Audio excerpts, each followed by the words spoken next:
მოგესალმებით. ეთერშია საინფორმაციო პროგრამა ფაქტი. დღის სიახლეებს გიორგი დოლიძე გაგაცნობთ. ოზურგეთის საკრებულოს წევრებს ტრენინგი საკრებულოს მენეჯმენტის თაობაზე ჩაუტარდათ. უფრო ვრცლად ამ თემის შესახებ თეა იოსელიანი ისაუბრებს.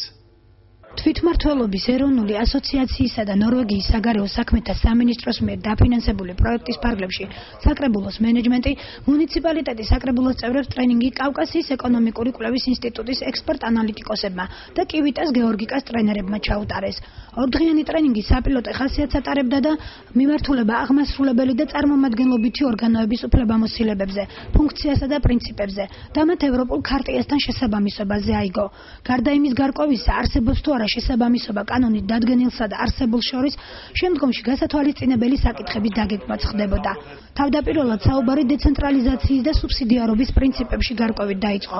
შემდეგ კი ყველა იმ საკითხზე იმსჯელეს, მათ შორის კომუნიკაციების გაუმჯობესების აუცილებლობაზე, რაც უპირველესი ფაქტორია საკუთარ მოსახლეობასთან ფუნდამენტური და მდგრადი ურთიერთობისათვის.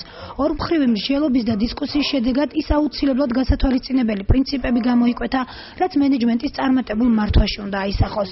როგორც ტრენერები აცხადებენ, ორდღიანი ტრენინგის კულმინაცია იმიტირებული საკრებულოს სხდომა იქნება, როცა სხვადასხვა პროექტებზე კონკრეტულად გაწერილი ბიუჯეტის სწორად შერჩევასა და პრიორიტეტების გამოკვეთაში ერთგვარ გამოცდას მოუწყობენ საკრებულოს წევრებს.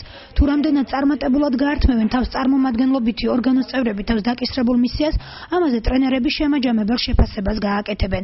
ტრენინგები კი სექტემბერში, ან უკვე ახლად არჩეული საკრებულოს წევრებისათვის კვლავ გაგრძელდება, რათა ეფექტური მუშაობისთვის გასათვალისწინებელ პრინციპებში დროულად მოახდინონ გარკვევა. ლანჩხუთის და ოზურგეთის შემდეგ ტრენინგი 2 დღით უკვე ჩოხატაურის საკრებულოს წევრებისათვის ჩატარდება.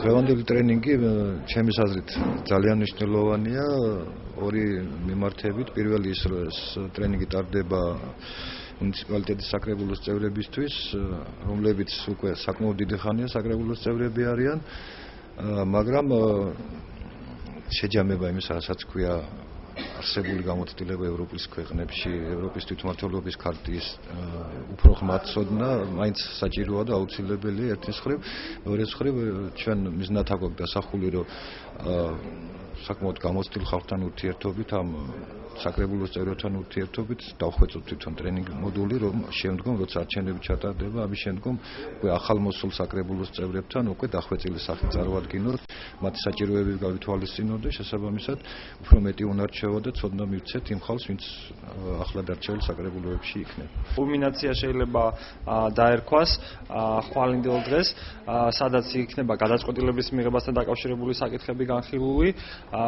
და კონკრეტულად თუ დაკონკრეტებით ეს იქნება იმიტირებული საკრებულოს სხდომა, სადაც სპეციალური ფურცლები დაურიგდებათ, სადაც განსაზღვრული იქნება თითეული პროექტის, ასე ვთქვათ, ბიუჯეტი. რა თქმა უნდა, ეს თანხა არ იქნება საკმარისი იმისათვის, რომ ყველა პროექტი და პრიორიტეტი დააფინანსო და აი ყველაზე მნიშვნელოვანია, რომ აი თქვათ რა პრიორიტეტებზე ნაკლები, მცირე თანხების შემთხვევაში რა პრიორიტეტებზე გააკეთებს საკრებულოს წევრები, ასე ვთქვათ, აქცენტს და თქვათ როგორ ბიუჯეტს მიიღებენ, აი რაზე დაყრდნობით. ასევე მნიშვნელოვანი იქნება იგივე გადაწყვეტილების მიღების პროცესში რა კრიტერიუმებზე დაყრდნობით ღებულობ გადაწყვეტილებას ითვალისწინებენ თუ არა ეთიკურ ნორმებს, შეიძლება კანონიერიც იყოს, პოლიტიკურადაც მიზანსაწონილი იყოს გადაწყვეტილება, მაგრამ არ იყოს ეთიკური, ხო? ამიტომ ამ დილემას ხშირად დაწყდება საკრებულოს წევრები და გამომდინარე აქედან ვფიქრობ, რომ აი ეს 2 დღე საკრებულოს წევრებისათვის იქნება ძალიან საინტერესო და ძალიან მნიშვნელოვანი. დღევანდელი ტრენინგი არის მნიშვნელოვანი ჩვენი საკრებულოს წევრებისათვის, იმიტომ რომ ეს კიდევ ერთხელ გვახსენებს იმ უფლებამოვალეობას და ვალდებულებას, რაც ჩვენ უნდა გაგვეკეთებია და ვერ გავაკეთეთ და ვერ შევასრულეთ. ამიტომ უფრო უბრალიანი იქნებოდა ეს ტრენინგები ჩატარებული ყოფილი შედარებით ადრე, იმიტომ რომ ჩვენი მხრიდან ექნებოდა მას შედეგი. ახლა ჩვენ რადგან უკვე უფლებამოსილება გვეწურება, ამიტომ ვუსურებ ახალ არჩეულ საკრებულოს, რომ და საერთოდ იმ კვლევის ცენტრ, რომელმაც დღეს ჩაატარა ეს ტრენინგი, ვუსურებ, რომ როგორც კი შეიკრიბება პირველი საკრებულო უახლოეს მომავალში, აუცილებლად პირველივე დღეებიდან დაიწყოს ასეთი სწავლებები და ტრენინგები. საჭირო იქნება ეს როგორც საკრებულოს წევრებისათვის, ასე თანამდებობრივად დამოკიდებული პიროვნებებისათვის და მოსახლეობისათვის. ახალგაზრდულ რესურს ცენტრში ადგილობრივი ხელისუფლებისა და თემის წარმომადგენლებს შორის მრგვალ მაგიდასთან შეხვედრა შედგა. ნახეთ ჩვენი სიუჟეტი. მრგვალი მაგიდის ირგვლივ სხვადასხვა პროფესიის, ხელისუფლებისა და თემის წარმომადგენლების შეკრება პროექტის ფარგლებში, სადმიდის შემიფული განხორციელდა და მიზნად გადაწყვეტილებათა მიღების პროცესში არსებული ვაკუუმის შესახებ რეკომენდაციების შემუშავებას ისახავდა. სანამ შეხვედრა დისკუსიის ან მსჯელობის რეჟიმში გადაიზრდებოდა პროექტის სტრუქტურა, შინაარსი და მის ფარგლებში ჩატარებული სამუშაოების მოკლე ანოტაცია გაგვაცნეს. გაკეთდა იმ პროგრამების სრული ჩამონათვალი, რაც სატელევიზიო გადაცემებში, პერიოდული გაზეთის გამოცემასა და ფორუმ თეატრის მიერ ჩატარებულ სპექტაკლებში აისახა. საუბარი იყო ახალგაზრდა მოხალისეების მიერ მიზნობრივ სოფლებში ჩატარებულ გამოკითხვებზე, კვლევებზე და სამუშაო შეხვედრებზე, რის შემდეგაც ის საინფორმაციო ვაკუუმი გამოიკვეთა, რაც დღეს რეალურად არსებობს საზოგადოების უმრავლესობაში. შემდეგ უკვე მსჯელობის თემა ორ ნაწილად გაიყო. თავდაპირველად საუბარი საჯარო ინფორმაციების მოძიების, ამ კუთხით გამოკვეთილი ნაკლოვანებების და დღეისთვის არსებული რესურსის ფარგლებში კომუნიკაციების გაუმჯობესების გზების მოძიებას მიეძღვნა. დასახელდა მიმართულებები, რომლის შემდეგაც ხელისუფლებასა და მოსახლეობას შორის თანამშრომლობა უფრო მჭიდრო, ეფექტური და პოზიტიური გახდება.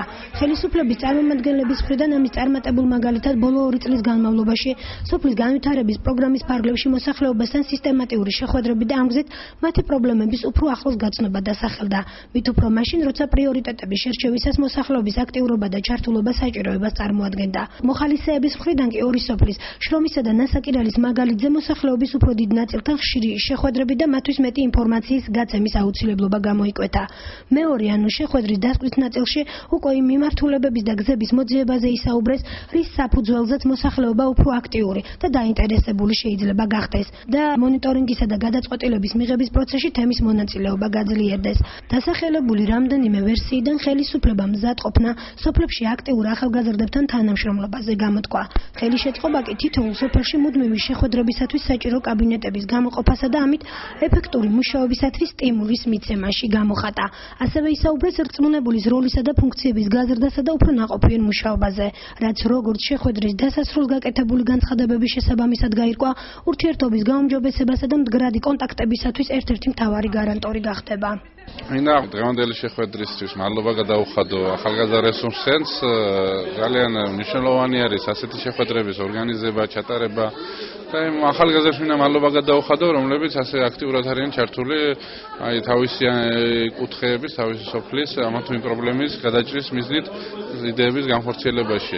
ჩვენი მხრიდან, მუნიციპალიტეტის გამგეობიდან მისასალმებელია ასეთი შეხვედრები და ჩვენ მზად ვართ გავითვალისწინოთ მოქალაქეების, მაცხოვრებლების, ახალგაზრდების აზრი შემდეგნაირად, რომ მოვიდნენ ჩვენთან, გააკეთონ ეს განაცხადები და ჩვენ განვიხილავთ ადგილზე ამ პრობლემებს და შესაბამისად იმ ასიგნებების და იმ თანხების შესაბამისად განკარგვაში, დახმარებაში, რომელსაც ახლა ახალგაზრდები საუბრობდა და რომელზეც ასე აქტიურად იყო პოლემიკა, ჩვენ მზად ვართ ამაში მონაწილეობა ვიღოთ და იმ შესაძლებელი ფარგლებში გადავწყვეტოთ ესატევის პრობლემა. დავსვი საკითხი იმასთან დაკავშირებით, რომ სოფლის წმუნებულების მოვალეობა უფრო მეტი უნდა იყოს, ვალდებულება, როგორი გავზარდოთ უნდა მათი და მასთან ერთად მათ უნდა მივცეთ საშუალება, რომ უფრო მეტად იმუშაონ სოფელში, უფრო მეტი ურთიერთობა გქონდეს სოფლის ყველა მაცხოვრებელთან, რადგან ინფორმაცია სოფლის ყველა მაცხოვრებლიდან ჩამოვიდეს გამგეობაში და შემდეგ დამუშავდეს წინადადები, რათა შემდეგ გაკეთდეს პროექტები ამ სოფლებში. ვფიქრობ, რომ ძალიან ნაყოფიერი შეხვედრა გამოვიდა. გავიცანით ერთმანეთი, პირველ რიგში გავუზიარეს შთაბეჭდილებები და მისაღები მეთოდები შევიმუშავეთ, მგონი რომ ხალხი გააქტიურდეს უფრო მეტად, დაუახლოვდეს ხელისუფლებას და მეტი ძალა ვიქნებით, რაც უფრო ბევრი ვიქნებით. ჯერ აქტიობა უნდა გაიზარდოს ხალხისაგან, წამოვიდეს რომ სტიმულიც მეტი მივცეთ შემდეგ ხელისუფლებას. ძალიან მნიშვნელოვანი შემოთავაზებები წამოვიდა ხელისუფლების მხრიდან და მე ვფიქრობ, რომ ამ შემოთავაზებების რეალურად განხორციელების შემთხვევაში ძალიან წინ წაიწევს ეგ საქმე, რომელსაც ქვია სადმირის შემიფული და გაცილებით უფრო და კარგად გაწუხებიერდება მოსახლეობა იმაში, თუ სადმირის მისი ფული და თვითონაც აქტიურობას გამოთქვამენ და თავიანთ მოსაზრებებს აფიქსირებენ ამასთან მიმართებაში.